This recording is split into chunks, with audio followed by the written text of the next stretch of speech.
8 in trouble. Got a block behind him. Gonna throw and a run complete to the 25, to the 30. Lindsey's got 35, 40. Lindsey's got 45, 50, 45, 40. Run, Lindsey. 25, 20, 50, 10, 5. Lindsey's got. Lindsey's got. Lindsey's got.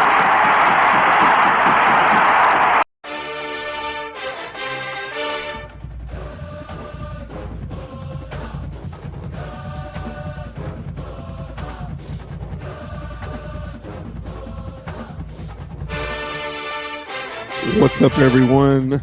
Welcome to Dogs Down South. Wednesday night. It's our regular time of the week. Welcome, everyone. If you're joining us on Facebook, joining us on X, Twitter, YouTube, and for many dog pages who the podcast was shared on earlier today. Welcome. If it's your first time. Last night, we previewed a lot of things going on leading up to game day. That's 10 days away now. Fish, what's up, man? Welcome. How are you? You're muted. Sorry about that. That's okay. Twice in a week is definitely awesome. Can't complain yeah, man, about we that. get double dose. All that means is we're getting closer and closer to the season. 10 more days. 10 more days. If you didn't get a chance to check it out, it is on Apple Podcasts right now, episode 23. We talk about the that SEC podcast rebuttal. I know I was all proper there, of the fact that Michael Bratton thinks that Georgia is not elite no more. I guess English terminology correct would be elite anymore. But him and Cousin Shane, I didn't hear from Cousin Shane. What's that? I said if my mom watches this, you're in trouble. English teacher for 30 years. I still get my grammar corrected all the time. Any mo, no mo.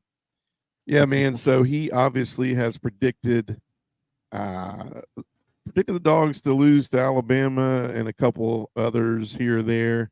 You know, I heard a later version of the show where they're doing predictions and things of that nature, what it's going to take, how many wins it's going to take to get to the playoff, things of that nature. And it sounds like he backtracked a little bit. I don't know if you guys want to check that episode out, but he backtracks a little bit on what he said, and I think he might have got some kickback on some of that stuff. But who knows? But tonight's show is, I think he did. I'm pretty sure he did. Like I told you, man, I think he was kind of acting a little bit different because he's on the Firebomb. Firebomb is all about the drama now. It's all about the drama, man. After the first hour, it's nothing but callers bickering and fighting against each other. Hell, I-Man and Jim from Tuscaloosa and a couple others, they don't even talk football. They don't even mention football. I swear, like, go see it. Like, it's nuts. Like, there's no football talk at all. It's just yabber, yabber, yabber. You suck, you suck. I hate you. You're no good. Blah, blah, blah, blah, blah, blah. I mean, it's just like a soap opera now, basically. And Paul's just sitting there acting as a mediator. Like it's hilarious now.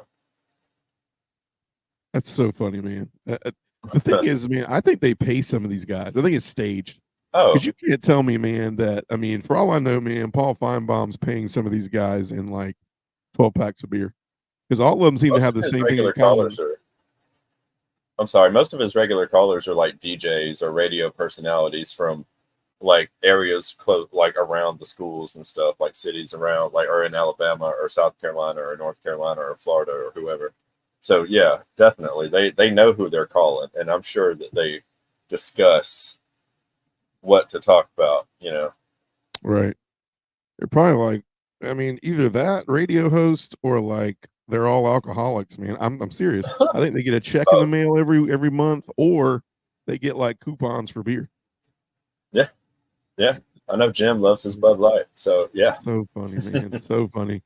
Anyways, dude, tonight's it. It's the first kind of official, I feel like it's the official show of the year, kicking off the football season, even though we are 10 days away from Georgia Clemson locking horns, what you may say. I don't know. Let's just say maybe let's toeing the line. So you face off at 12 o'clock noon in Atlanta. should be a neutral site for both, but we all know what dog fans do when we play in Atlanta. So we show up and we show out, and we're loud and we're live. So hopefully that's the same case this year. Yeah. Hopefully that's the same case this year. So what's on the docket tonight? We're going to talk winners and losers fall camp, and we're going to put fall camp to bed because today also was the first day where I think officially Kirby said we were kind of turning our attention towards Clemson today. We were working on us a lot through fall camp and even through the first 3 or 4 days of the week. As obviously next week we get a full week of Clemson and prep and things of that nature. So not sure when the team will leave, but probably looks like more like a Friday morning thing being in Atlanta. I'm sure this is an early game. Yeah. So real quick before we start, winners and losers of fall camp, and then we're going to go through how we think. Fish, we're going to take your takes, my takes. We're going to talk about season predictions, who we think finishes where. This will kind of wrap up our our SEC preview for the season. A lot of the shows throughout the week, if you're tuning in right now or you're listening in the future, we'll basically present. We'll look at obviously some small stuff that's going on in the SEC and the surrounding SEC. But we'll look back at the game from that week. We'll talk about the game. We'll talk about what's going on, Georgia football news, and then we'll preview obviously what's coming on the horizon for the coming week. And then we love to do pick'ems on the shows, so that's going to be really cool. We're going to do picks tonight, but wait till you see the games we're going to pick. I don't know. I'm going to try to make these as fun as possible. You got some stats, man? I don't have any stats. It's football. Games. It's football. I'll pick it, whatever it is. Right at this point, just give me. It's like Alcorn State versus the ice cream sandwiches, and it's like, I'm excited, and I'm watching it. It's going to be on my TV. I'm going to watch all the games. That's good stuff, man. It's good stuff. So let's hop right in. Like I said, if you're joining us, we are on Twitter now. Dogs Down South on X, aka also known as X. So if you're on Twitter, we're at Dogs Down South on Twitter. Obviously, YouTube, Instagram, Apple Podcasts is the main place where we share all the content 24 hours later. There's 23 episodes of Dogs Down South up. If you want to go back and grab any. If you're looking at SEC preview, we preview the entire SEC throughout the last 5 to 6 broadcasts throughout the summer. So go back, check it out. If you're a fan of an Auburn fan, if you're a Arkansas fan, if you're a Florida fan, I don't know why you're watching this, but if you're a Florida fan, if you're a Florida fan, if you want to hear what our take is, pretty non-biased take, I would say. I mean, I think we're just kind of telling you what we feel. Everybody's got opinions, right? So, but tonight we're going to talk winners and losers. We're going to talk about where we see the standings falling in the SEC. But first, let's kick it off with winners and losers for fall camp. Obviously, fall camp is done. Been put to bed, but let's go kind of back and forth with this, Fish. So I'm going to go first. Winner. I'm gonna throw a winner out there. I think the Georgia running back room from fall camp, definitely a winner. We talked about it last night, but it could come with some controversy because you look at what might step into Clemson come 10 days from now, and do you have the suspension of Trevor Etienne? Is Roderick Robinson able to go with this, quote unquote toe injury? But even behind that, you look at Branson Robinson, who's coming off patella tendon injury. You look at Cash Jones being available. You look at, I hope Dylan Bell doesn't have to be available, but you look at Frazier, big incoming freshman that has garnered a lot of talk the last few weeks for his elusiveness, no Sean Moreno type speed. But I think we're still in good hands in the backfield. And there's many that I didn't name. Chauncey Bowens. There's a lot of names that I didn't name. What do you think about the running back room? Do you agree it's a win? Why do you think it's a win, Fish? Well, I think, somebody, being Nate Frazier had a standout fall camp. I'm high on him. I know I talked about him last night and last week. I really think we're going to see a lot of him. But I think we'll see Cash Jones before we'll see Dylan Bell. Because I like Cash Jones. He's pretty good. I think he'll be that guy right before. And then maybe Nate Frazier and Cash, if it gets that deep. if ETN doesn't play, because have we heard if he's playing or not, or is it still up in the air? So what we heard is, how Kirby does things. He says, discipline's done with in-house. He said discipline is it's performed, not talked about, right? So I don't know if that means that discipline has been pretty hot and heavy the entire summer. Here's my thing, man. Like, I mean, you look at games, right? And we can dabble in this a little bit. We got time tonight. You look at games and you go like, it's like, do you take a game? Are they going to learn something by losing a game, right? I don't know. I mean, some discipline policies, they're different from coach to coach. But like, what do you think? Like, do you think a game suspension is more of a, I don't know, a don't do it next time type punishment rather than, I don't know, good old fashioned stadium steps for like, I don't know, 2 weeks straight, 5 a.m. 10 years ago, when there was, but when we were still BCS and the total games they played was a lower number. Because this year, what's it going to be if you run the table? Was it 15, 16? If you run the table, I think you're looking at 16 games. Yeah, NFL schedule. That's just a little short of NFL schedule. So I think it back in the day, it would have meant more a 1-game suspension.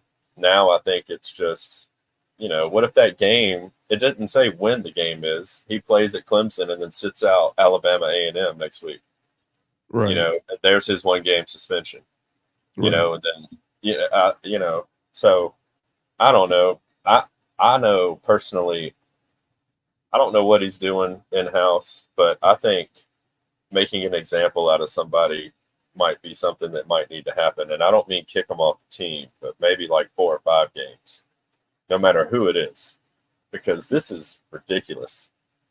Yeah, and you never know, Fish, because my thing would be NIL is a big play now, and I've heard that the collective at a lot of schools are talking about fines, right? Yeah. So if you got NIL money and you do something stupid, like I think what teaches these players even more is to be like, hey, you got all this NIL money, but by the way, we're going to fine you. So it's like, oh, I had all this NIL money, and if I can't honor my commitment to being a student athlete that respects the laws, respects the rules, and things of that nature, well, we're not going to honor the money that we give to you. And so, who knows? I mean, it's funny that ruling came out probably about, I'd say, a month ago. So who knows that he hasn't paid a fine and maybe that's true.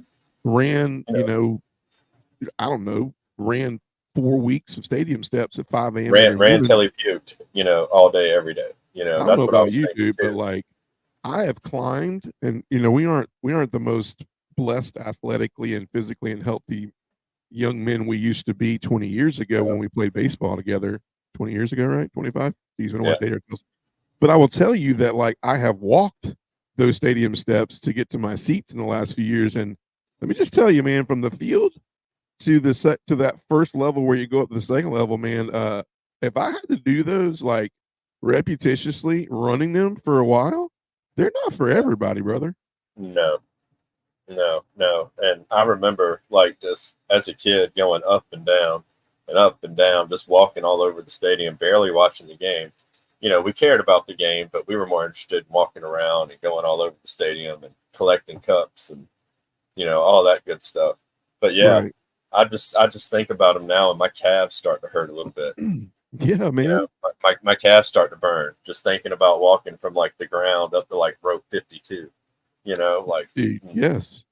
So me, like, if it's Tennessee Tech, man, and you've given me like a 1-game suspension, I'm like Tennessee Tech or Stadium. Yeah, I'll take Tennessee Tech, right? So I don't know, man. You may can look at it and go, all right, maybe this is a little bit different than it used to be. So, I think I don't know if it may be like for a half. I don't know about that either, but I do know that Kirby's very methodical. You really don't know what he's going to do, but I know that somehow or another you will know what the discipline is. And to be honest with you, Kirby really doesn't care what you think. I mean, the charges were dropped regardless of what the community wants to say. I mean, was it for what reason? He's a football player, he's a student athlete. Why were they dropped? I mean, you can go into so many things about why players and athletes don't get the same discipline that some people get. But you know what? At the end of the day, it's none of our business, right? We pay Kirby a lofty amount of money to run a football team that I think, other than some speeding here or there, I don't think we've had that many notches on our belt as far as discipline. As a matter of fact, like, I haven't seen any, Georgia TikTok videos. I haven't seen anything but, from what I understand, business going on. So I think our players are doing exactly what they're supposed to be doing. And it's none of my business what their personal lives look like. And their personal lives hopefully they're equivalent to, a student athlete that's very respected and doing the right thing. 18, 19, 20 years old. I mean, right, kids are going to make mistakes. Kids are entitled to make mistakes. That's just part of learning. That's how you learn. Right. And, some people might not agree with this, but you can't tell me that down the way down there, the frat houses are not partying it up, and hopefully they're doing it respectfully. But me as a student athlete, maybe I don't go out there and let loose as much as they would, but it's like, they are kids. If they're legal, hopefully they do it respectfully. If they're not legal, hopefully they're not doing it respectfully. They're in by curfew. We sound like mamas and daddies right now, but at the end of the day, I guess all we're saying is they're student athletes. They're not pro athletes. And by all means, pro athletes, in my opinion, are making stupider mistakes than college athletes sometimes. Yeah. So, big time. Especially in the area of driving. No offense. Yes. So I think a winner for us was the running back room. We'll see about with the depth and things of that nature, but I think a winner was the running back room. Who do you got? You got a winner or you got a loser, Fish? I'm going to go loser, and it's the elephant in the room. Okay. Speaking about the biggest guys on our team, some of the biggest guys on our team, and I'm going to go D-line. Okay. That's the D-line health more specifically. Yeah, I mean, I know it's obvious, but wow. Like, we got hit hard in camp, hard, like abnormally hard. But you know what? We're talking about all the injuries, but we're not talking about who we still have. And I think Nazir Stackhouse is going to plug that middle. I think he's going to be a beast. I mean, because he's got a lot of experience. He only got better, and he was good last year. You know, so he only got better. And, Jordan Hall being hurt, missing Clemson, that's going to be huge. But, let's say we get Brinson back, Xavier McLeod, because I'm excited about Xavier McLeod because I remember him against us last year. Like, he's not too shabby either. He's really good. And we're definitely going to need him down the stretch. Yeah. Yeah, I agree. Even likes of Christian Miller, who we remember Christian Miller. He hit the portal for like less than 24 hours, right? And then right back in. And so apparently there's rumor mill is that he received a ton of hits in less than 12 hours. He was in the portal. And obviously these player athletes, they go, part of it is they have a choice, and everybody's going to offer them an education, whether you want your education to be at the University of Georgia or the University of Northwestern, where you want to be at, it's fine. So they have a choice, but I do think when you look at Christian Miller, there's a reason why he did hop back in. I think he offers depth. I think he offers growth in there. And I think what you don't understand is in the scheme that we run, that is what the need is. The need is for those bodies in the middle need to be taking on blocks so that in turn, this very talented linebacking crew, and I'm not saying, don't misinterpret me. I'm not saying the defensive lineman position is a doorstep. It's like, okay, well, you use them to get to what you need to get to. What I'm trying to tell you is that, Nakobe Dean made his career off of Jordan Davis taking on 3 linemen sometimes. It's like if you could take on 2-3 linemen and get their attention, then Nakobe Dean could run free. And that's where his statue and, you look at his size and his athleticism. He may not have panned out in the NFL. He's a very solid player in the NFL, but as far as outside of injury proneness, he's still a very smart player. And but I will say that it doesn't transfer if that D line isn't taking on blocks, right? Okay. So I think that's the big thing we need to think about. And you said some big things. I think we were looking for Jordan Hall to be that guy to be maybe next man up next. I mean, 5-star recruit. He'd been in the system. It was his year to kind of take that. And the good thing from Kirby is that I don't think we're going to lose him for the season. I think we get the surgery, maybe, they're saying maybe Bama, maybe 5 games, so I think maybe Bama will be pushing it, but we'll see. We'll see how it goes. But you do have other names. You got Christian Miller. I've heard great things about Ajonye, right? Aboku, he's adding some depth in there. And still you got names like Tyrion Ingrams-Dawkins, right? You got Dawkins, you still, you got Nas. About him. Yeah, that's right. That's another one not to forget about.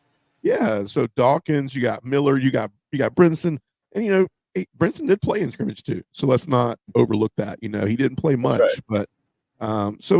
But I agree with you. It is still probably an eyesore on the page.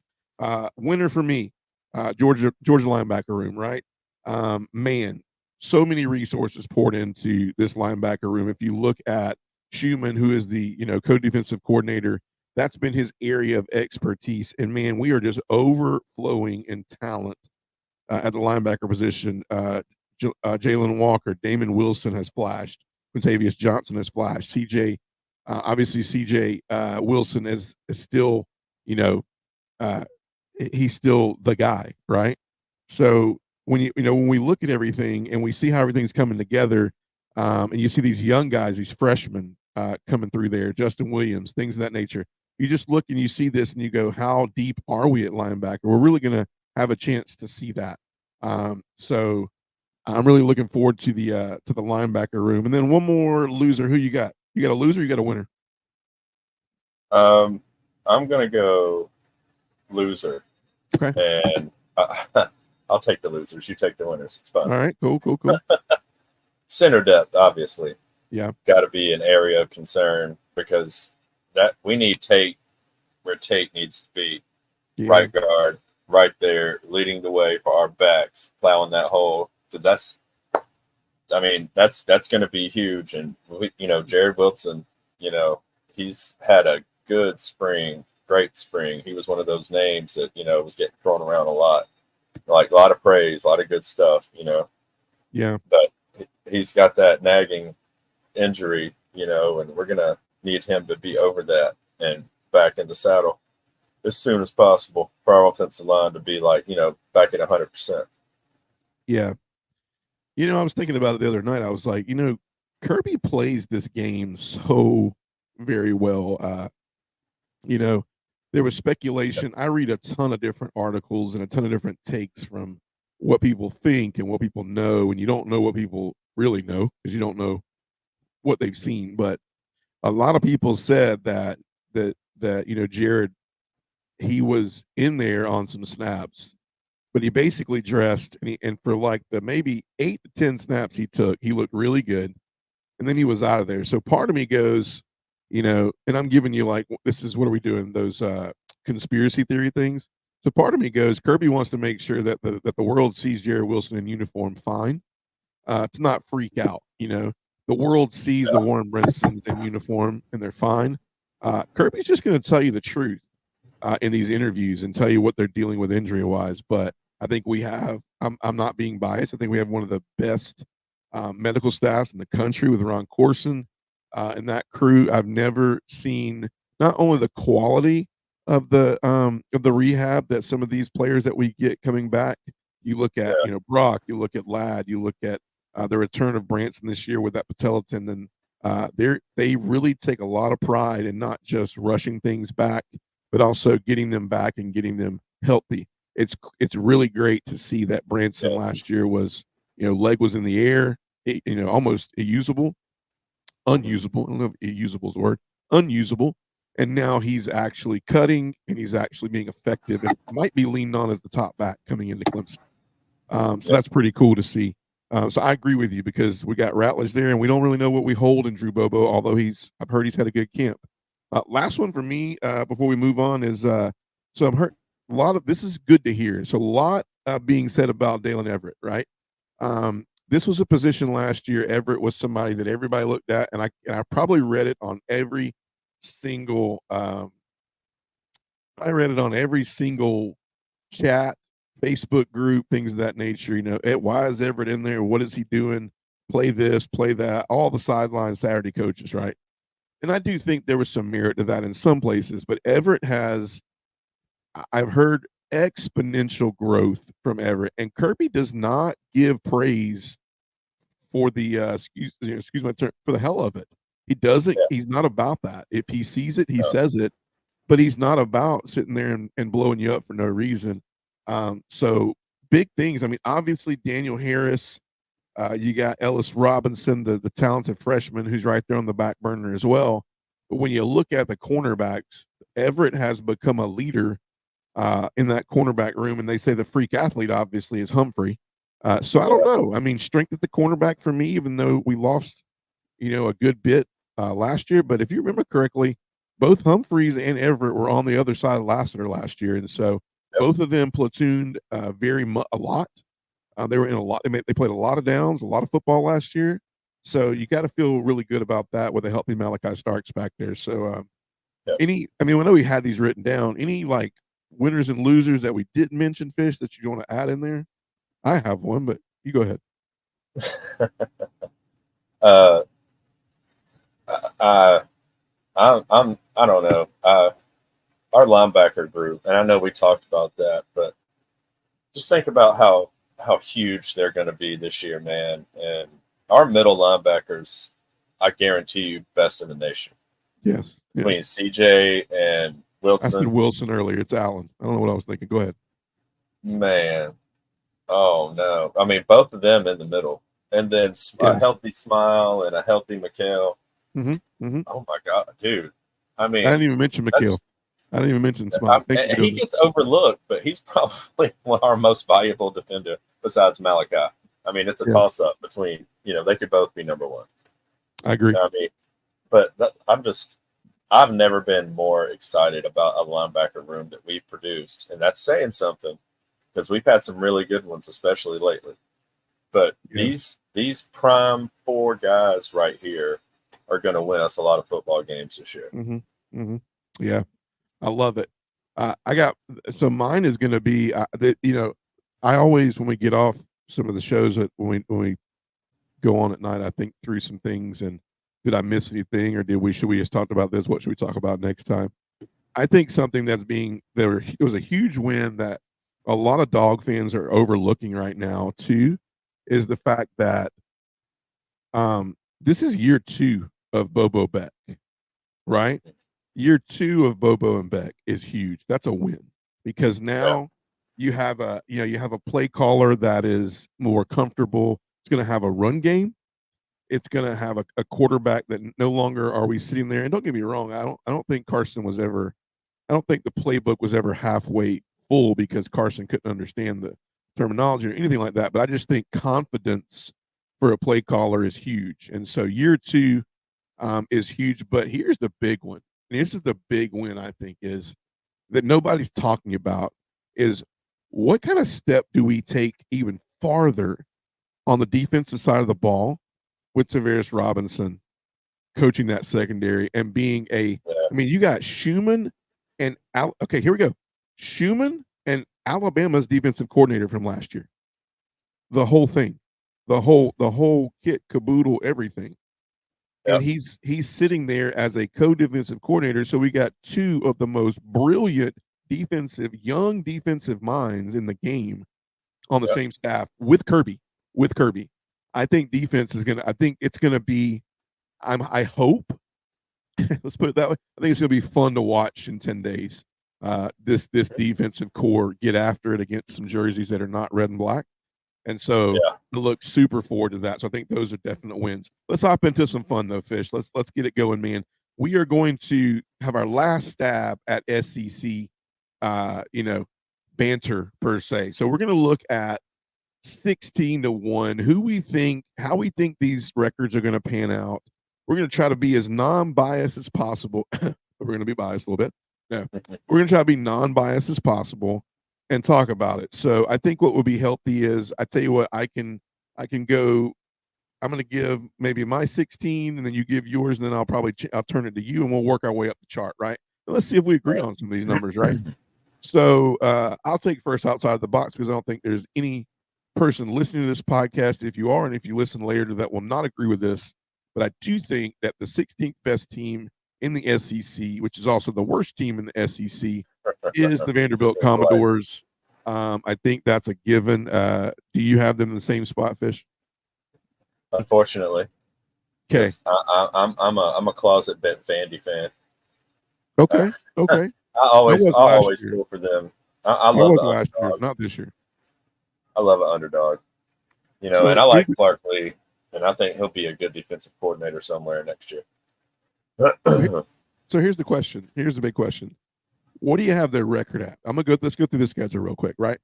So we got Virginia Tech in Nashville, Alcorn State in Nashville, Georgia State in Atlanta. That's weird, right? So you get Georgia State with a home game against the Vanderbilt, Missouri, Alabama, Kentucky, Ball State, Texas, Auburn, South Carolina, LSU, Tennessee. Pretty rough schedule, man. Pretty rough schedule. For me, I got 2 wins in there, and the 2 wins would possibly come from these 3 games: Alcorn State, Georgia State, or Ball State. I think they lose one of those. I don't know much about Alcorn. I know a little bit about Georgia State, and I know a little bit about Ball State. The reason I'm calling the loss to to Georgia State is because my man Dell McGee went down to Georgia State. So I think that's going to change the culture. So I got them at 2-10. Where do you have Vandy record wise? I think 2-10 is fair. I mean, I want Georgia State to beat them just because of Dell McGee. Plus, Georgia State is another Georgia team, and you know, I pretty much cheer for all things Georgia. Heck, even the Atlanta United, you know, and I'm not even a huge soccer person, but yeah, anything Georgia, I'm behind 100%. So yeah, 2-10 is fair. 2-10 is a good. It sounds good. Perfect. So we agree on Vanderbilt. Who do you got at 15, Fish? Arkansas Razorbacks.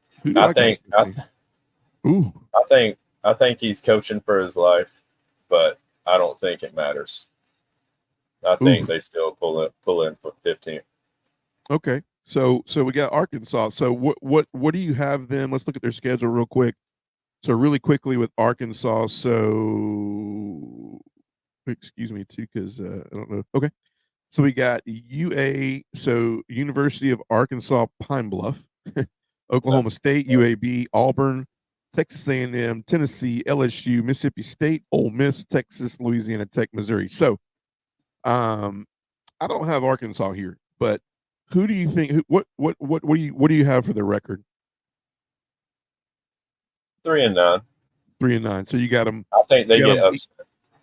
Gotcha. Who do you got them? You got them beating Pine Bluff, UAB, and Mississippi State. Is that what you're thinking? I think UAB pulls it off. UAB is my upset. I think UAB is going to beat them. Alabama, Birmingham. In Fayetteville. Write it down. Cool. I'm with you. I got Mississippi State here at 15, and I got them at 3-9. Eastern Kentucky, Arizona State, Toledo, Florida, Texas, Georgia, Texas A&M, Arkansas, UMass, Tennessee, Missouri, Ole Miss. I think they're going to get. I think they're going to get 3 wins. I'm trying to dig up where I think they're going to. So Eastern Kentucky's a win, Toledo's a win, and the other win is going to be UMass. I don't think they win an SEC game.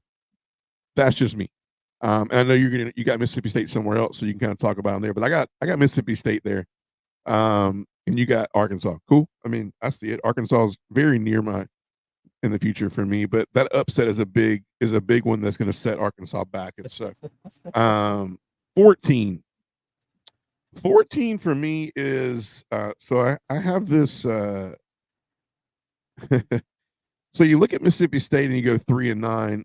The only reason I have Florida above them is because of the fact that I don't. It's weird. It's kind of like they're going to be tied for 14 and 15 for me, because not a lot of Florida fans are going to like this. A lot of people are high on Florida, but I've got Florida at 14, and I got them only with 2 wins, man. And Florida at 2-10 definitely seals the stamp on Billy Napier Billy Napier will hit the house after about 2-3, 2-4, somewhere in there. But when you look at this schedule, we got to get serious about this. Miami, Samford, Texas A&M, and Gainesville, Mississippi State, Central Florida, Tennessee, Kentucky, Georgia, Texas, LSU, Ole Miss, Florida State. So I don't know, man. I got my 2 wins, Samford and Samford, and I think I got Mississippi State, man. I think I got Miami winning that opener. I think it's too big of a. I think Napier's seat's already hot, and I think Cristobal, if loses that game, his seat's hot, because Cristobal's had enough time in Florida. So I don't know, man. I got Florida there. I don't know who you got. Who you got at 14? They've got a really hard schedule, but you never really realize how hard it is until you look at it. And you start going down the line, and wow, Samford and Central Florida really might be the only 2 games they win this year. Yeah. And don't get me wrong, there's some games in there. There's UCF. Now, I'm gonna be honest with you. Remember, I said this. I think UCF's a loss, and I think Gus Malzahn is a really great candidate to take over Florida's coaching position. That's just me. I don't know if he'll want it. I've heard a lot of things about, they want Gus Bus back in. Gus Bus. Who wants Gus Bus? I think Arkansas wants Gus Bus. They can have him. I'd rather him be in Arkansas than Florida. Gus Malzahn is not a bad coach. I agree. He was just in an unfortunate division, which was at the time the most awesome division in college football. I mean, name a better one. Yeah. What's up, Rich Man? Rich Man was supposed to hang out tonight, but we took his get out of jail free card. He said, "Go Panthers." They took me in after I had the pink slip from UGA. That's hilarious, man. That's good stuff. Who do you got at 14, Fish? Just curiosity. Mississippi State, but I'm going back and forth between State and Florida. Okay. I mean, they're both going to be down there. It's one or the other. They could flip flop, but they're going to land around the same spot. Yeah, I got them. I got the same way. So I mean, if you look at their records, I think Mississippi State has 3 wins, but I just don't know if they mentally, if I can put them below Florida, because Florida has such a tough schedule, So you look at Mississippi State's schedule; they got some winnable games in there. I mean, like you said, Samford and Samford and Mississippi State, isn't it? So for Florida, it's UCF and Samford. Yeah, and so let me ask you this: are you saying UCF for Florida's a win, or is it a loss? I'm saying that's 50-50, but I don't know if they have the boys to do it. I think that's just going to come down to who they got, who's playing, what athletes they have on this side versus that side. Because I think Billy Napier is about to get out-coached. Yeah. There's a clip that SEC podcast plays a lot of, and it's Billy Napier's interview from all the scrimmages. You know what I noticed, Fish, about all of his interviews from every scrimmage? He says the same thing every time. He says the same thing. It's almost like he's trying to make it feel better than it actually looks out there. Now, that's just me. I'm a Georgia guy. You're a Georgia guy. Giving a Florida take, and so we're obviously going to feel biased on Florida, but we'll just leave it at that. I'll let you go, though, Fish. Who you got? So we picked 16, 15, 14. Who you got at 13?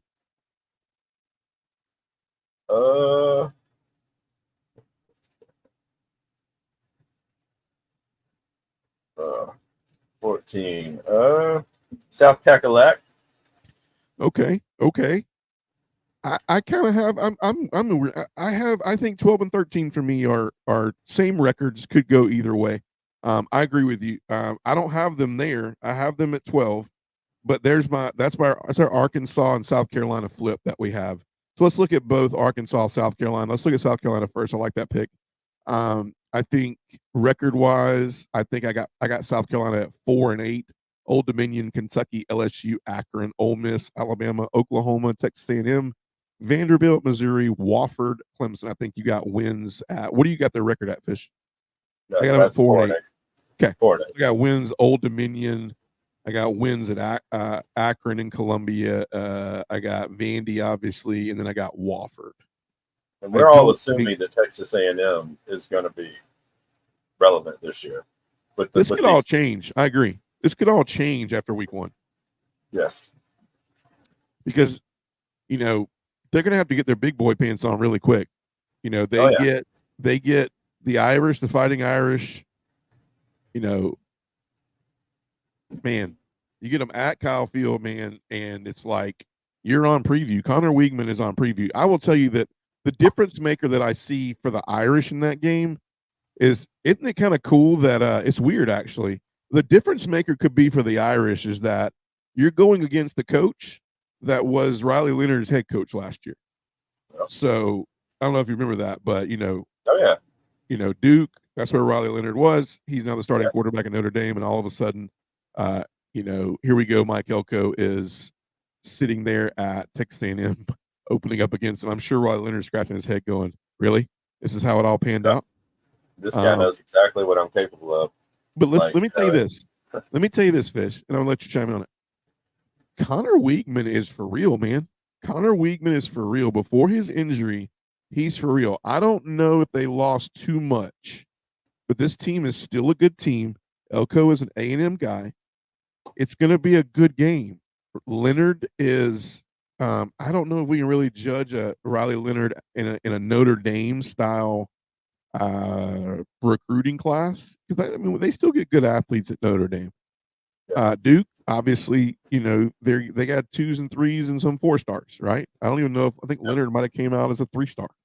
But he's working with more talent, right? So I don't know. We're going to pick that game, obviously, next week.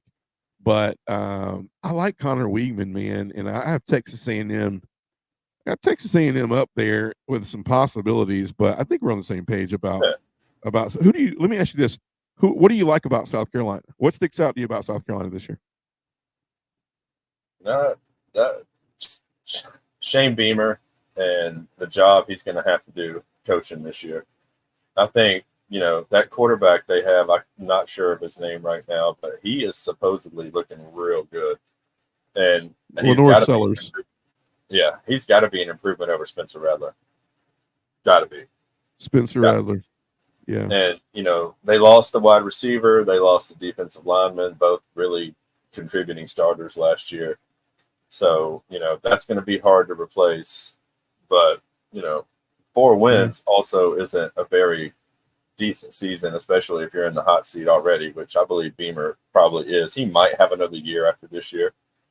But I don't know, because 4-8 could really, really, really set him back a lot. They might be done, depending on who's available to replace him. I mean, if there's no replacement, then he'll get another year. But if there's somebody itching for a job, like somebody trending in the right direction, that looks decent, and they're 4-8, might be it for Shane. Yeah, I've heard 4-8 as the low. I've heard 6-6 as what could probably might happen, and then I've heard 8-4.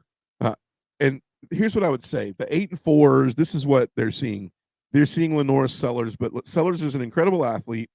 But I don't know if he's going to have enough his first year in the offense to really, move the pendulum forward. They have names, right? Rocket Sanders, but the name that Nick Emanwari on defense, but the name that everybody needs to remember is this guy. So 6'8", and you go on EA Sports, man, and you play the new Madden. I'm sorry, the Madden game, the new college football game, man. Nick Harbor has a 99 speed at 6. I think I don't know, he's 6'8", man. Maybe he's like 6'6", something like that. But Nick Harbor, man, is fast, bro. He is. He's the fastest player on the game. Did you know that? No, I did not know that. Yeah, go play with South Carolina, man. Nick Harbor has a 99 speed. He's a cheat code on the game. So Lenore Sellers, you got Harbor, you got Rocket Sanders. We all remember Rocket Sanders from his Arkansas days. And then obviously defense has some names over there. So I don't know, man. South Carolina could be a sleeper. 4-8. I think 4-8 is their their bottom level. I think the ceiling could be more, could be a lot taller, a lot higher, but who knows? Let's fly up to 11. Who you got at 11, Fish? I'll go because I haven't gone. At 11, I got Oklahoma at 11. Now this is weird. This is weird because I like Oklahoma this year. Okay, I got Oklahoma coming in, but once again, very, very tough schedule. Tough schedule. We bring up Oklahoma's. So you got Temple, Houston, Tulane. I think those are your warm-up games. But here's the thing. Guess what? One of those teams is not a warm-up game, and that's Tulane, man. You can't sleep on Tulane. Tulane, yeah. Tulane is possibly a sleeper college football playoff team this year. So you got to play Tulane. So I don't know about that one. Then you got Tennessee and Norman.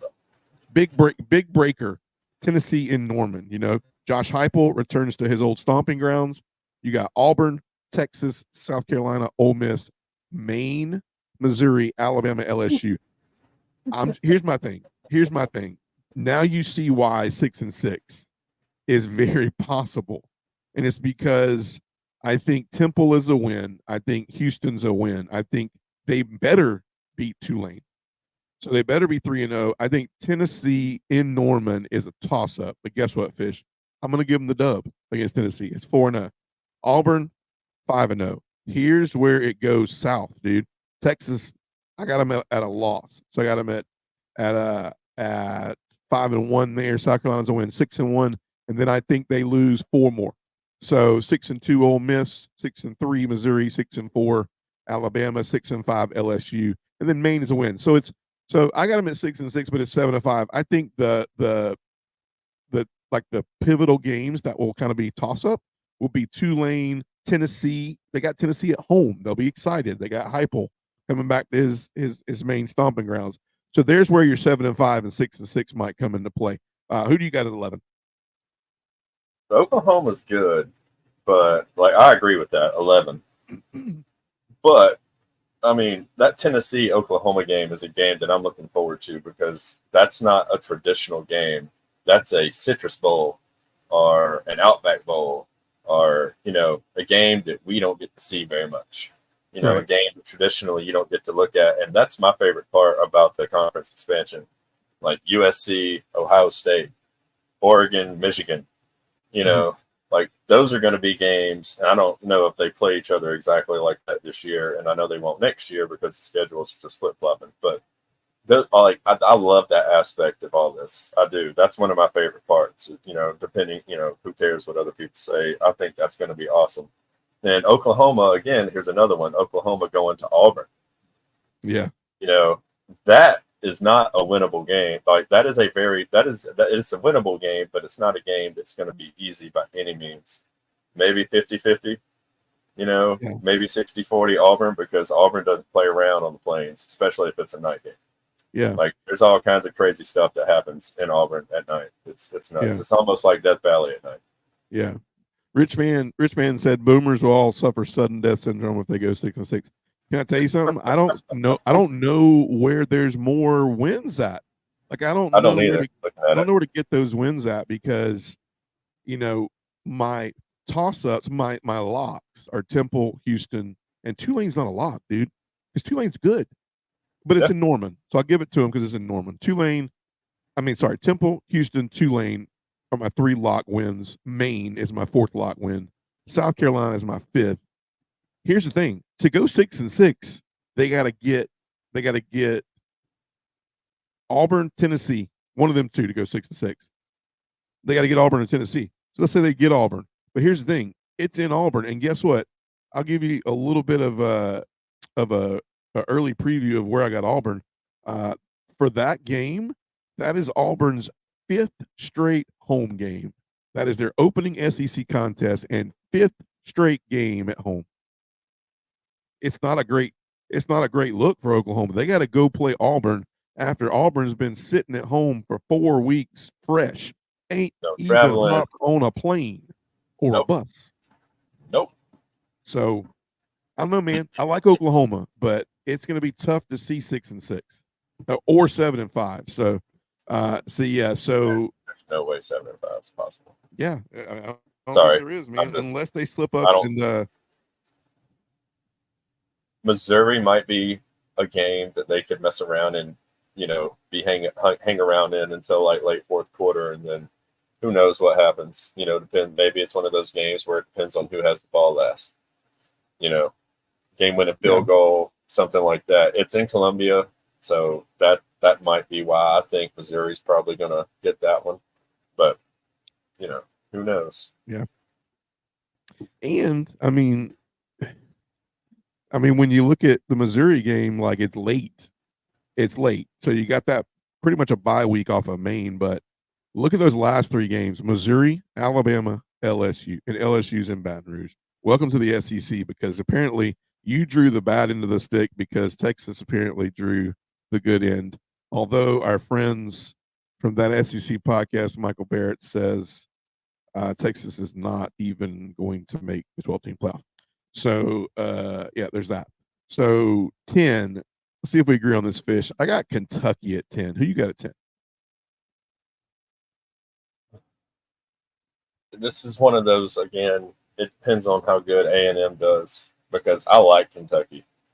I am high on Kentucky this year because I love me some Brock Vandagriff. Okay. And I think they basically got, I think we gave them two quarterbacks, one on offense, one on defense. Yeah. I like that. It's good.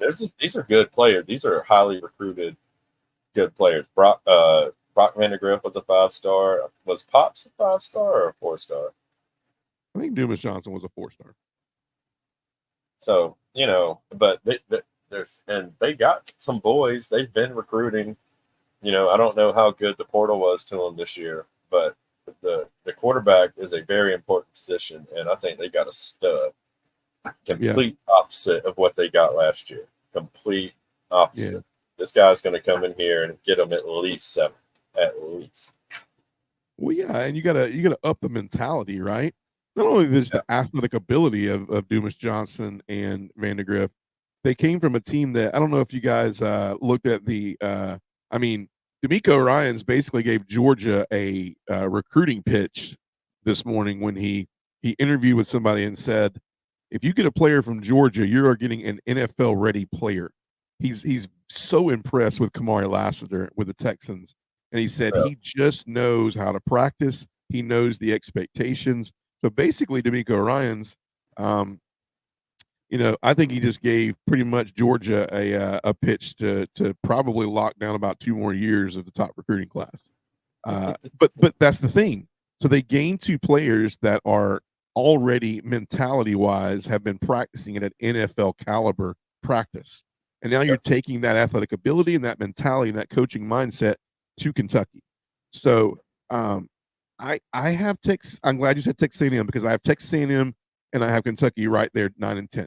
I got Kentucky 10 because I think that when you look at Kentucky's record, I think you look at Southern Miss, South Carolina, Georgia, Ohio, Ole Miss, Vanderbilt, Florida, Auburn, Tennessee, Murray State, Texas, Louisville. I think they got 7 wins in there. I think the wins are going to be Southern Miss, South Carolina, Ohio, Vanderbilt, Florida, Murray State, and Louisville. I don't think they beat Auburn. I don't. I like Auburn. Yeah, but I like Auburn in this one. I think Auburn turns a corner this year, man. I don't like them way higher than Kentucky. I mean, I got them. I'll give you a little hint. I got Auburn at 8, but I got Texas A&M and Auburn have the same record. Not because of I got Auburn friends. I got a brother that's a diehard Auburn fan. I love Auburn's. If I had to go to another home football game, like Georgia Auburn game was incredible. The fan base down there is amazing. I think Hugh Freeze has a lot of great things going on down there. I think he's on year 2 of getting Auburn back to. I would love to see the Iron Bowl and the Georgia Auburn. Those, don't get me wrong, they weren't. You look at those games last year, and believe me, you can look at both of those games for Hugh Freeze, and he could have won both of them. He was Brock Bowers getting hurt earlier in the year from winning the Georgia Auburn game, and he was Jalen Milroe and Isaiah Bond, connection away from beating Alabama. That was some horrible defense. I'm sorry. That was some horrible, horrible defense. There's no way that was single. There's no way that should have been single coverage back there. No way, bro. They should have put 6 guys on the goal. I don't know what they did, but yeah. Anyway, that's another story. I totally agree. So I got Kentucky 7. I can see why you said that, though. I think we agree on those two things. Is Kentucky, Texas A&M, Texas A&M real quick because I don't want to take too long to get to the top ones. But Texas A&M, I see Notre Dame, McNeese State, Florida, Bowling Green, Arkansas, Missouri, Mississippi State, LSU, South Carolina, New Mexico, Auburn, Texas. I got 8 wins for Texas A&M. Now that is a stab. I think this is my team that I'm like going. I'm really giving Elko a lot of play here. I did this with Hugh Freeze last year and he let me down, right? But I think first year in Elko coming into a lot of booster support. The team's going to be eating. I think the 4 losses come from the teams having to eat like ramen noodles on their trips because Jimbo Fisher is eating filet mignon because they're still paying him millions of dollars. So team meals are ramen noodles. And so because of the fact that a couple of these games are on the road are the differentiator in why they lose them. But I think I got 4 losses for A&M, and I think I have them being those losses are probably going to be Missouri. They're going to be LSU. It's going to be Texas, and it's either going to be Notre Dame or Auburn in there, I think, is their 4 losses. Do you have I don't want to give it away, but I think Texas A&M and Notre Dame, I'll give it away. I got upset alert on that one. Kyle Field, Notre Dame's ranked in the top 10. Like that usually lasts about 2 weeks? You can't get a better stage than that opening weekend. I mean, here's your chance to prove to everybody watching in the SEC, the nation, what you're about. I mean, Notre Dame's not, picked to win, the Natty or anything this year, but they're not slouching. They're still Notre Dame, and their coach has been doing a really, really, really solid job since Brian Kelly left. So, that's not a cakewalk, but he could go. I got him at home, nighttime, Kyle Field, over 100,000, people. It's going to be nuts. And there you go. There's your opportunity. Yeah. I agree. I like Texas A&M is my Auburn from last year. So I got them at 9. 8 fish. I got Auburn there. I got Auburn at 8-4. That's why I said I got Texas A&M and Auburn kind of similar ploys. Let me tell you why I got Auburn at 8-4. A lot of people have Auburn at 7-5, right? I like the fact that Auburn does not play away until October 5th. Season starts on, remind us, season starts on August 31st. They don't actually hit the road until September. They don't board a bus. So I got them at 8 wins. Now the stretch 2 games, I think Alabama and A&M win. Cal is a win. New Mexico is a win, even though they gave them a lot of problems last year. I think Arkansas is a win. I think their first test is Oklahoma. So it's whether they're going into Georgia and Athens, 5-1 or 4-2, is where it all settles. I think I'm going to say I think I have them beating Oklahoma at home, losing to Georgia, so that puts them at 5-1. Missouri's a loss, 5-2. Kentucky's a win, 6-2. Vandy's a win, 7-2. Monroe's 8-2, and then they dump the last 2 to A&M and Alabama, makes them 8-4. That's a big pull. I think a lot of people are seeing more 7-5 because they're not really buying into the Oklahoma win. I mean, what's your? Do you think do you agree that the toss up there is Oklahoma and maybe a Kentucky? Maybe you read what Rich Man wrote. No, I like Auburn at 8-4. I think they're going to cruise into Athens 5-0 with a lot to try to prove.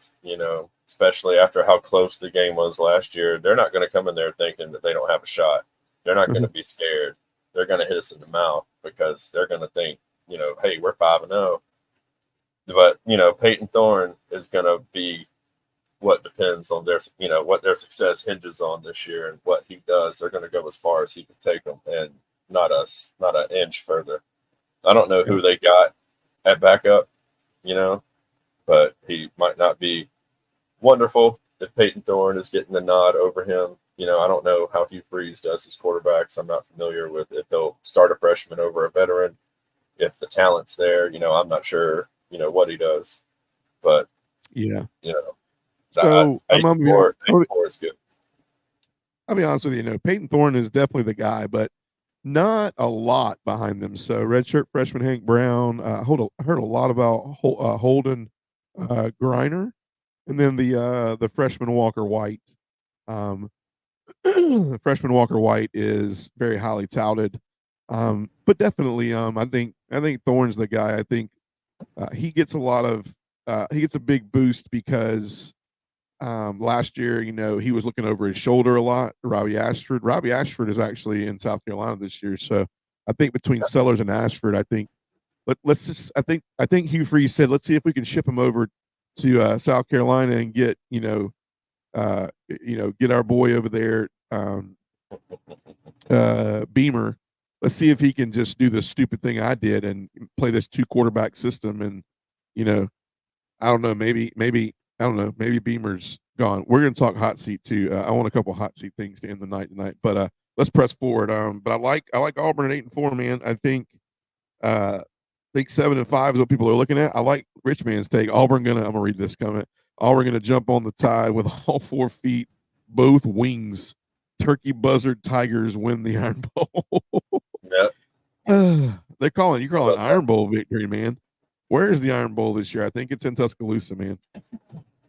The Iron Bowl is, I think, in Tuscaloosa. Yeah, it is. The Iron Bowl's in Tuscaloosa, which by that time we'll be able to know if upset alert is on the horizon or not. But I definitely know Hugh Freeze wants that game bad because he knows it was winnable last year. So, and here's where we get into maybe controversy. A lot of people have this different, but a lot of people have the same. I like 6 and 7. They could go back and forth. I got LSU at 7 and Tennessee at 6. I got them both at 9 and 3. When you look at LSU, now I am cheering for LSU against Southern Cal. Man, I'm so excited to pick these games next week. We're going to pick a few here in a minute, but compared to next week game.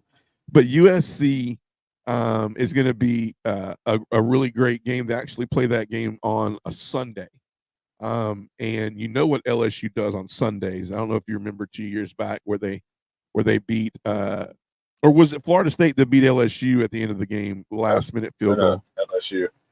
No. LSU. I think LSU, yeah. I don't remember. Well, let's put it this way. We always know that LSU, I feel like LSU on Sundays has definitely been for an exciting game.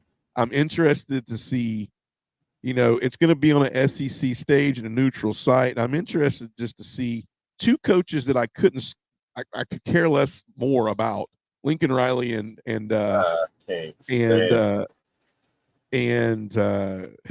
LSU, Brian Kelly. Brian Kelly. I mean, whoever loses in that one is laughable either way, but I'm cheering for LSU because I'm an SEC guy. And I don't like Lincoln Riley. I think he kind of nuzzled his way out of Oklahoma because he didn't want the SEC pressure, but he's getting it, and he's getting LSU. And I think LSU. Yeah, I like LSU here because of 2 reasons. I like Nussmeier. I think Nussmeier is underrated. He's played a lot of snaps. Has a very, very good elite arm talent in Nussmeier, and I love LSU's offensive line. Has one of the best offensive lines, and that's weird to say, right? Because last year, the running game, it was just like, you looked at Jalen, right? So Jalen won the Heisman last year, and the guy was running for his life constantly. Obviously, they went to the portal. From Washington before. He'll be running for his life again. But Will Campbell, top 5 pick in my opinion. Probably the best offensive lineman coming off the board. Went in the portal, got some people there. And then you got Tennessee, and I think you could kind of say the same for Tennessee. Fish, what's your take on Tennessee? Like, what do you like about Tennessee? What do you dislike about Tennessee this year? 9 and 3 is fair. That's good for them. I want to see what Nico is going to do. Yeah, I want to see if he looked all right in that bowl game last year. Nothing really special, but for a true freshman, he did look really good. That they got apparently, the best defensive player in the nation coming off the end. So they've got some bright spots, you know, and I'm just not sure if they have that secondary is going to let them down. They're going to give up a lot of points through the air, I believe, because there's no way they just revamped it and coached them up, and they're going to be night and day from last year. It's going to be a lot more of the same. Yeah, and it's not going to be. That's what's going to hold them back, you know. And Nico, whatever he does, his success, whether he has a lot or a little, they could definitely do 9-3, maybe 10-2. There might be 4 or 5. There might be 4 10-2 teams sitting there at the end of the year. Yeah, the only thing about 10-2 that gets me is, and I was just going to ask you that: is it going to take? Does it? You know, what does Tennessee need to get to the 12-team play? You know, the 12-team playoff. I think for Tennessee, it's got to be 10 wins, because if it's only 9, that means your best win is going to be against Kentucky. So I think Chattanooga's a win, NC State's a win, although it will be a very hard game. It's a neutral site in Charlotte. That's going to be a tough game. NC State is picked to be one of the top 3 teams in the ACC this year. That's not saying much, but in the ACC. So let's chalk it up as a win. Kent State's a win. I'm going to skip Oklahoma for a second. Arkansas is a win. Florida's a win. I'm going to skip Alabama. Kentucky. I'm going to skip Kentucky. Mississippi State's a win. That's 6. UTEP is a win. That's 7. Vandy's a win. That's 8. So there's your 8 wins, right? Your 9th win has to either come from Georgia, has to come from Alabama, or has to come from Oklahoma. Get what I'm saying? So I got them at 9-3, but that's assuming that they're going to beat Oklahoma, Bama, Georgia, or Georgia and Kentucky. But Kentucky's in Knoxville, so that's why I think I got that there. So I don't know. 9-3 means that I guess 9-3 means I'm banking on them winning in Oklahoma. I don't know, but 9-3 is where I have them. I think it's fair. I think they have to. I don't think Tennessee gets in because of the fact that I don't see 2 more wins, and I think they need 10 wins to get in there, because their best win can't be against NC State. I don't think it will, unless NC State wins the ACC and makes 12-team playoff. We'll talk about that later on in the future. So all right, and then 5 up. So here's the controversial. Let's see. Okay, so who you got at 5, Fish? Bama on the outside looking in. 4 teams make the playoff. Same. 4 SEC teams make it in. I think Bama's sitting there on the outside, just like that. My question mark is to you. 10-2. You got them at 10-2 as well. Okay. Yeah, 10-2. So here's the thing about Bama, and then we'll go to the rest. This could be 10-2 or 7-5, and you're going to be like, you're already the laughing stock of every podcast out there, possibly Ted. But where's 7-5 come from? I'll tell you where 7-5 comes from. Western Kentucky, South Florida. So here's the thing, Fish. If you go to Madison and you lose, okay, let's say you lose, you're 2-1. You got to bye. Georgia comes in. Let's say you lose to Georgia, which I think is gonna happen. You're 2-2. Vanderbilt's 3-2. South Carolina in Tuscaloosa is a win, 4-2. Missouri on this one, in order to get that 7-5, you got Missouri as a loss, right? So you got 3-3. I'm sorry, and I skipped Tennessee. Tennessee's in Knoxville. Here's the scary thing, Fish. When Alabama goes to Missouri, when Missouri comes to Alabama, Alabama could be 3-3. If they lose to Georgia, Wisconsin, and Tennessee. They could be 3-3. And guess what they got left on their schedule? Possible. Guess what they got left on their schedule? They got Missouri, 3-4. They got LSU in Death Valley, 3-5. Let's say it's a loss. Mercer, give them the win, 4-5. Oklahoma's in Norman. What if, right? There's your 4-6. There's your 6-4, and I give them the Iron Bowl. So I think 7-5 or 10-2. But then you could go down and say your only 2 losses. If Bama is Bama, and Kalen DeBoer is a similar, of similar mindset, I think your losses come from Georgia, and I would say I would toss it up between Tennessee Missouri. Yeah. I don't know, man. Tennessee, Missouri, LSU in Baton Rouge. That's the kicker for me, man. LSU's in Baton Rouge. I don't know, man. 10-2's. I got Bama at 5, but I don't know how you can. This just goes back to our show yesterday. Go check it out because we talked about Michael Bratton talking about how Steve Spurrier. I finally saw his comments that were legit. They were on a story that I read that Bama's winning it all. But I'm like, if people can look at Georgia and go, Georgia's got a hard schedule. I mean, Bama has one of the toughest schedules on paper as well. I mean, Wisconsin and Madison, Georgia, Tennessee, Missouri, LSU, Oklahoma, Auburn. Auburn's not an easy game, man. I mean, we don't. I think we all know from last year that Georgia Tech is on our schedule is definitely a little bit more of a serious game than it has been in the past. Because I think Brett Key and I think the recruiting and I think what they're doing there was much improved last year. So I don't think it's a laughable matter anymore, like when Jeff Collins was there. But so I think you look at Alabama and they take Auburn very seriously now, especially after they were, 2 seconds away from that game going other direction. And I don't know who would have Georgia played in the SEC championship. Would it have still been Bama last year? They lose that game? No telling. Yeah. No telling. I mean, you're absolutely right though. Like 9-3 is more of a possibility, but Missouri does have to go to Tuscaloosa.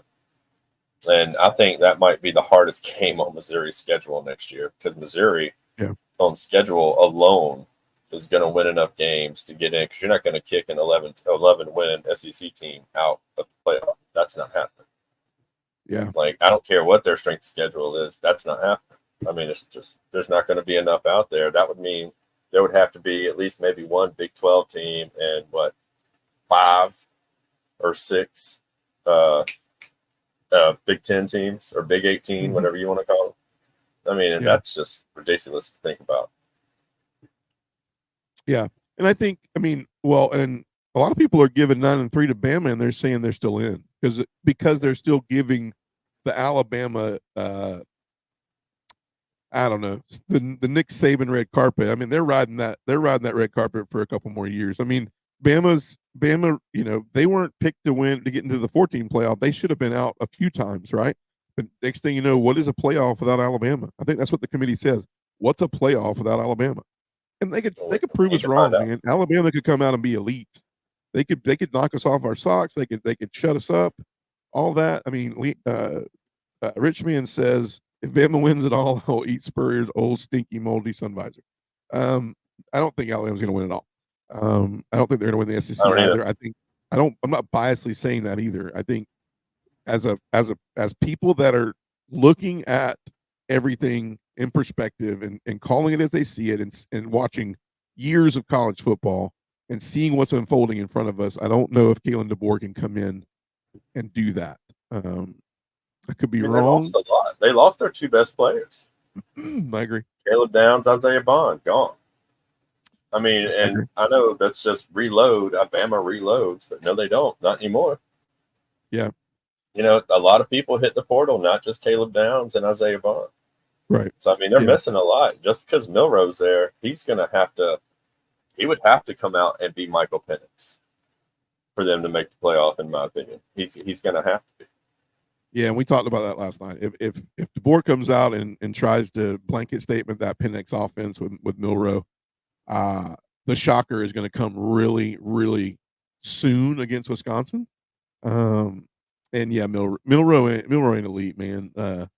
I'm just that it don't scare me. It almost kind of ties it in to go. I want the country to see Milroe in a situation where he's not running like this ridiculous looking this is Alabama, folks. I mean, you're supposed to be producing NFL talent, and you do produce it. There's an NFL talent there, but the offense that you've came in and ran with this quarterback for the past few years is like, why?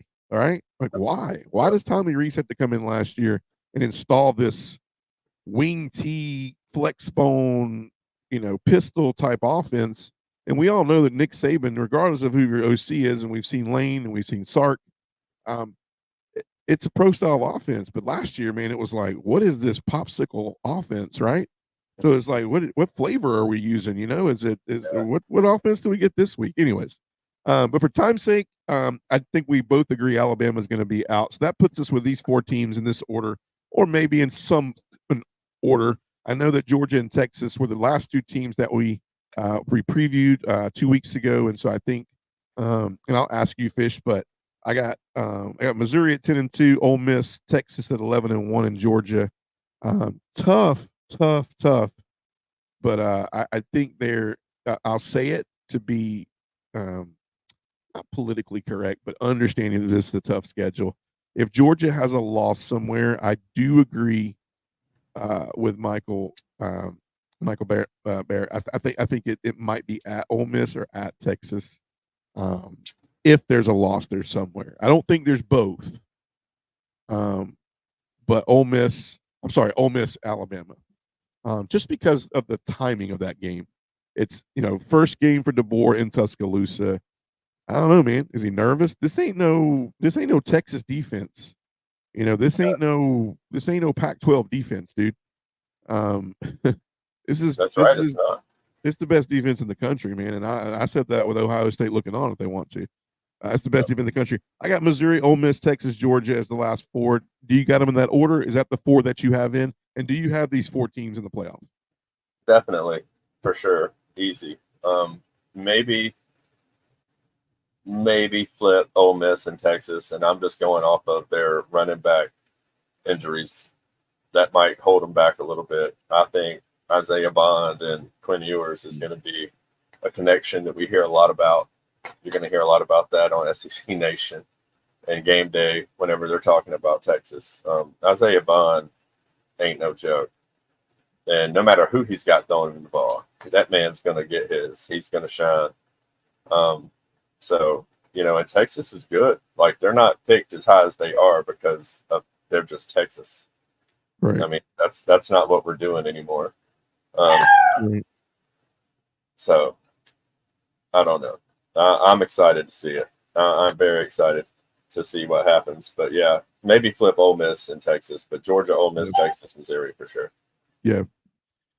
Well, there you have it, folks. I think we got those 4 teams in. I like what Texas brings. If anybody, there's some people that have Texas and Alabama kind of flipped in there. DeBoer's offense, we vanilla with Milroe. Yeah, I don't see it. I get it. Let's do this. Let's pick these 4 games, Fish, and I want to hear who your SEC coach with the hottest seat is. And I'm going to keep out two names because I think that could be your ideal answer. So first off, but let's pick these games. This is our first official week 0 pick 'em. So let's look at them real quick. 4 games. I know nothing about these first 3, man. Nothing about these first 3. So there's no drum rolls. Like we should start some next week. Maybe we're gonna start some hype music up for the pick'ems, right? But let's pick them real quick. Yeah. So Montana State, New Mexico. Who you got, Fish? Give me New Mexico. I like New Mexico. Just going off of the fact that they almost pulled the win against Auburn last year. And this New Mexico team that almost pulled the win. They did pull the win against Auburn last year. Yeah, they did. Oof. That was the one. That was the dark spot. That really changed their whole season's outlook, and what the opinion on Hugh Freeze's first season there was. Like, that changed a lot of opinions. Like, it was up here, then boom, you lose that game, and now it's down here. But New Mexico State had a good quarterback next year. He transferred somewhere. I can't remember where, but he was good. Yeah. So Pavia, he went to Vanderbilt. He went where? He went to Vanderbilt. Went to Vandy. Oh, okay. I think his last name is Pavia. SMU, Nevada. I got SMU in this one, man. SMU, really good quarterback. Don't know his name, but it ain't SEC, man. I only know so much, brother. I look at the SEC a lot, but SMU got a really good quarterback. Nevada, don't know much about the 2 teams, but I do know that. I got SMU. Who you got? This is like picking the AutoZone CarQuest Liberty Bowl. Who in the world knows? Give me SMU because I like the Mustangs. Yeah, Mustangs quarterback. Give it to it. Delaware State. I know you're dying to pick this one. Delaware State and the Hawaii Fighting Hawaiians from Hawaii. Give me the rainbows. The rainbows. They're still the rainbows. Somebody, and I don't know this. I don't know if it's a joke or anything. Somebody said Hawaii could possibly score 100 points in this game. They might. And I'm going to be watching it. Is Delaware State that bad? I mean, Hawaii, I think, is going to be that much better than them. I don't think it's that Delaware State's that bad. I think Hawaii is just going to be that much better. Because Hawaii, man, in this first game, I've been watching them the past couple of years, man, against Vandy. They seem to make magic happen, and you would think Vandy has that much better athletes than Hawaii does. But when they get on the field and they start hitting each other, man, those the rainbow show up.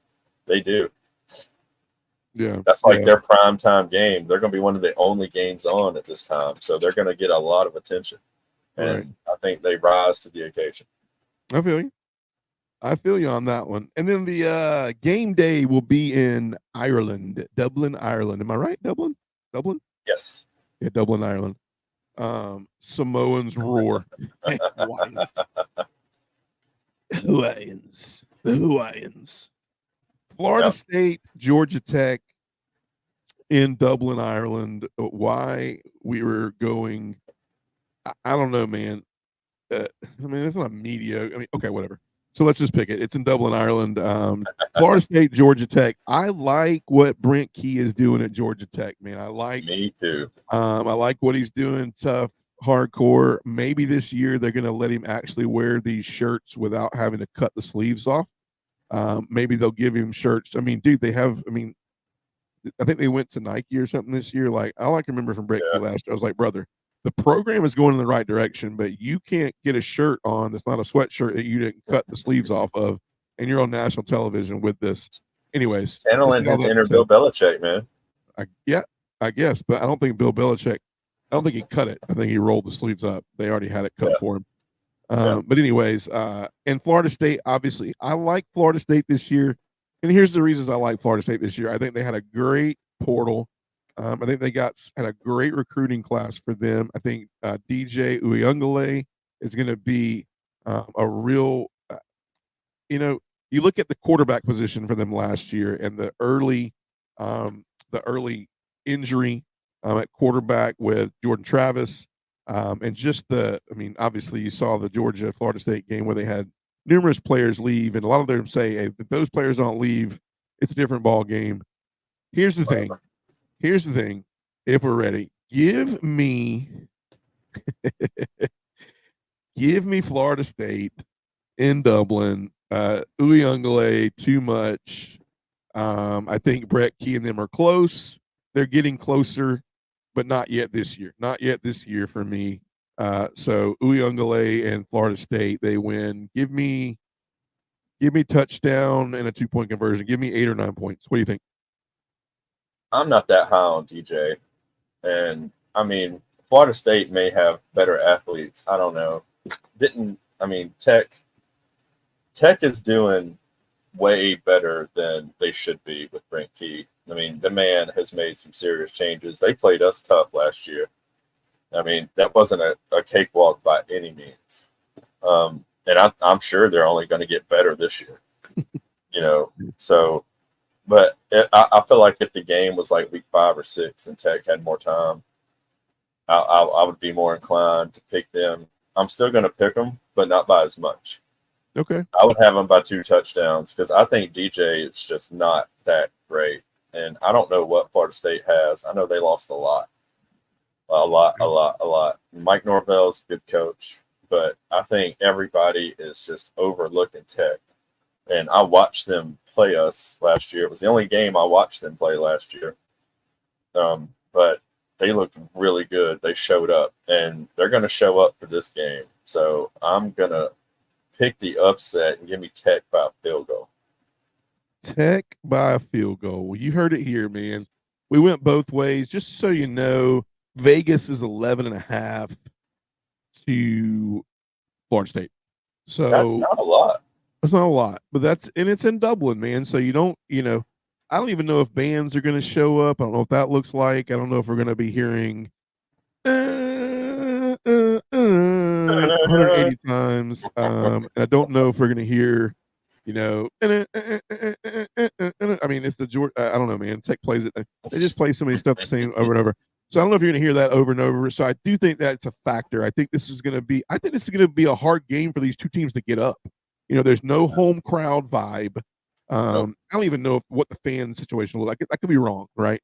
But I think it's going to be hard to get up for this game, and so that's where I look and go. What's that? I mean, who scheduled this game? Who scheduled this game in Dublin? Now Notre Dame makes sense. Yeah, some kind of agreement with this thing. I don't know who played this game last year. I can't remember, but it was definitely wild, man. I don't know. Like you'd never see. I could be wrong, but you never see Kirby Smart going, I got the opportunity to play in Atlanta or Athens. Give me Atlanta or Athens. I'm not going to Dublin. So I think even playing in Atlanta was probably when he looked and went, yeah, we'll do that. I mean, a little extra money, Clemson, get us ready. So, well, man, it's been an hour and a half. What a cool show. We put the SEC to bed. We talked the talk about where we think they'll end. And we'll be picking these games. I mean, you kind of got a little ploy of where the cool thing about it is as we pick these games every week now, we can look back at these picks and go, hey, like, where are these teams really at? This is where we thought they would be at. But as we start to watch these SEC games, and we start to watch Georgia and really look at where Georgia is at and what they look like, I'm excited, man. We're 10 days. Next week, next time you see us, we will be live regular season show. We will talk about Clemson. We will talk about Georgia. We will talk about what Clemson is holding in their bag as far as players, what to look for from Clemson. Georgia, previewing that game, also going to pick all the big games in the SEC and all around the country. So it's going to be really fun next week. It will be week one kickoff show, and we will actually see. Man, I don't want to take it away from Florida State and Georgia Tech. We will actually see a lot of really great games in college football. So, yeah, man. So, hey, man, Rich, man, thanks for joining.